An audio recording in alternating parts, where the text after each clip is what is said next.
I felt a little give on the core there. So I think we have a very minor fault set.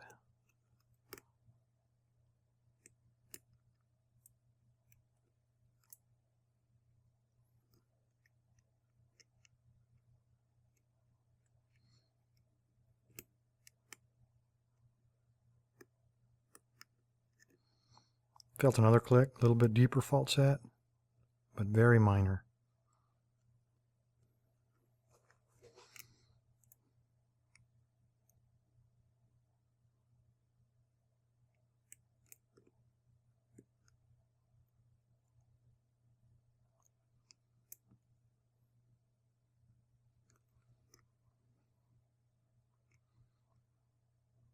There's counter rotation. 6.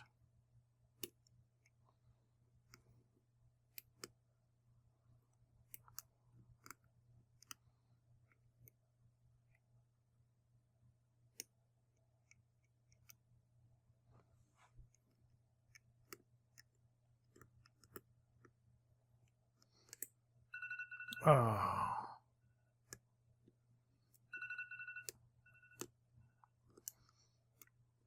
I hear you. I hear you.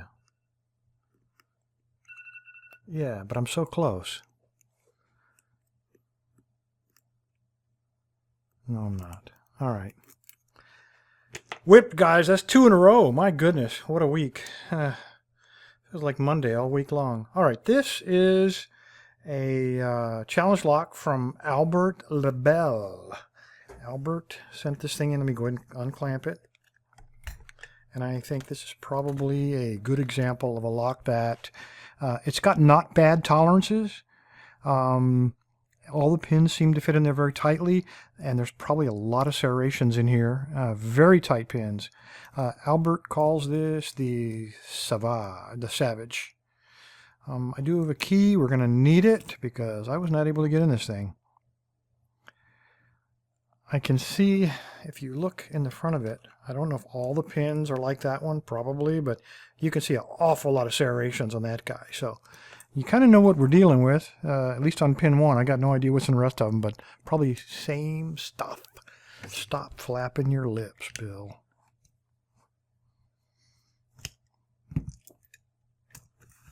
All right, we are going to need that key. I want to keep that up here. Let's move all that stuff out of here. Let's get a pinning tray.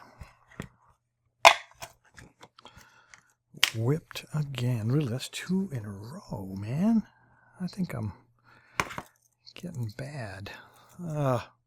Losing what little skill I have. All right, I'm not going to do this on the pinning tray. That much I know better then. But I'll do it on the mat because I know you guys love it when I cut the mat. All right, I got to tell you, I knew for sure these first 2 were very high because they were giving me very minor fault sets. The rest of these I had no clue what we're looking at. So this is perfect. We got a high kind of behind a low, another high behind another low. Yeah. All right, let's see if it works. And it does perfectly. Uh-oh. Uh-oh. Oh, Bill.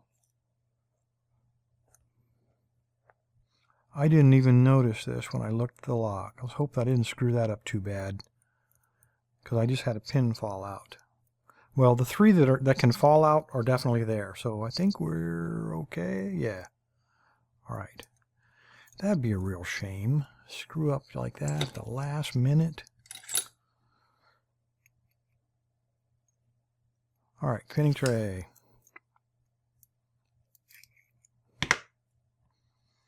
Nothing unusual. Okay, I see some serrations in there, just like we expected. Serrations in 1, 3, 4, and 6. And it looks like undercuts in 2 and 5 on both sides. Where'd that probe go? Just to make sure that's what we're seeing. Yep, definitely undercuts and undercut. Albert, you've been working overtime on me. All right, we have a serrated. Looks like homemade. Number 2. It is a spool, homemade. 3 is, oh my goodness, it's the Leaning Tower of Pisa, like little balconies all the way around. Oop. Put him back there. Let's turn this down just a little bit. Number 4 doesn't even want to come out. He's getting caught up in the undercut. Plain or standard, and number 6. Again, look how he's getting. Look how he gets caught up in that undercut. Or in the threads. Very cool. That's exactly what it's supposed to do, and it definitely did it on me this time. Very, very sharp, very nicely done undercut. He even polished them, it looks like, on the inside of there. And that's a really sharp edge. So undercut, let's look at it again. 2 and 5. So 2 had this guy designed to get caught in it, but he's not very sharp edge. And 5 is a standard. So the real magic's got to be upstairs. So let's keep an eye on 2 and 5 when we pull these out of here. All right, tweezers. Okay, looks like a commercial serrated. Wait a minute. No, maybe a homemade serrated, but very nicely done. Okay, this is odd. We've got a pin and pin. 2 is a pin and pin. Let me set him down before I drop him. Yep, pin and pin. Very nice. Let me dump these springs while we're here. Okay, that was out of 1. And 2 is hung up.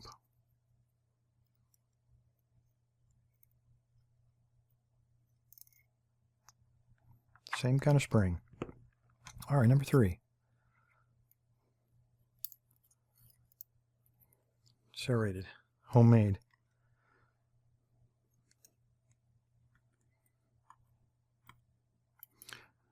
Number 4. Whoa. He's kind of bent over a little bit. I didn't do that. I don't know if that's part of the plan. Oh, wait a minute.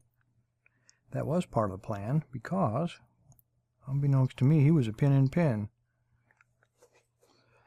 All right, let's flip him around and get number 6 out of here.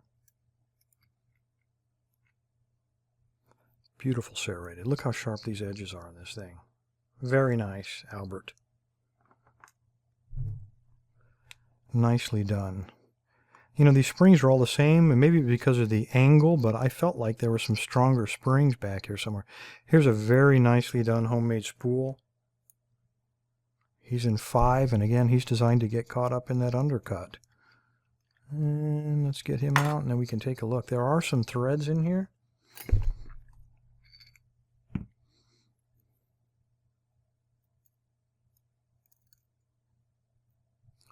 And number 4. All right, well, looks like threading in flashlight, flashlight, flashlight. Chamber 1, chamber 3, chamber 6, and chamber 4. So 1, 3, 4, and 6 all threaded. 1, 3, 4, and 6.